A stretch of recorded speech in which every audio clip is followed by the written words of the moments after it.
সম্পত্তির জন্য নিজের আপন ভাইকে তার পিতার সামনে জানোয়ারের মতন দুইটা চোখ উঠাই নিল। তাই আমরা মুরগি কাটার সময়ও এমনভাবে এত বিধ্বস্তভাবে মুরগির চোখ উঠাই না।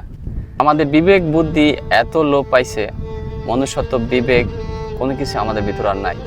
সম্পত্তির লোভ আমাদের ভিতরকে এত পরিমাণ গ্রাস করছে, এখন আমরা মানুষ খুন করতো, নিজের আপন ভাইকে খুন করতো দ্বিধাবোধ করি না। আর ওই যে পিতা, সে কি পরিমাণ নিষ্ঠুর মানুষ, তার চোখের সামনে সম্পত্তির জন্য তার আপন রক্তের ছেলেকে আরেক ভাই চোখ উঠাইতেছে, সে চায় দেখতেছে। এত ভয়াবহ অবস্থা আমাদের দেখতে হবে কখনো ভাবি নাই, যদি আমি ভিডিওটা পুরোপুরি শেষ করতে পারি নাই। এটা দেখার জন্য যে পরিমাণ সাহস দরকার, সেই পরিমাণ সাহস আমার আসলে হয় নাই। কয়েকদিন আগে আরেকটা ভিডিওতে দেখলাম এক ভাই মুমূর্ষ অবস্থায় হসপিটালে শুয়ে আছে, আরেক ভাই দেয় বলতেছে ভাইটি আমার মাফ করে দে। ওই অবস্থায়ও সে মাপ পায় নাই।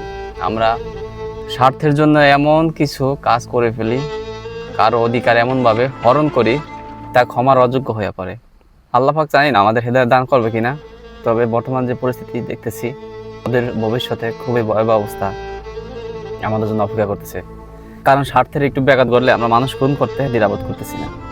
জাজিরায় ঘটে গেল চাঞ্চল্যকর একটি ঘটনা, জোড়া খুন, 2 দিনের ব্যবধানে জোড়া খুন। জানি না আসল রহস্য, তবে মানুষ খুন করা ইদানিং এত সহজ হয়ে গেছে গা, মাঝে মাঝে ভাবলে খুবই খারাপ লাগে যে জীবন কি আসলে আমরা এই মানুষ খুন করার জন্য পৃথিবীতে আসলাম?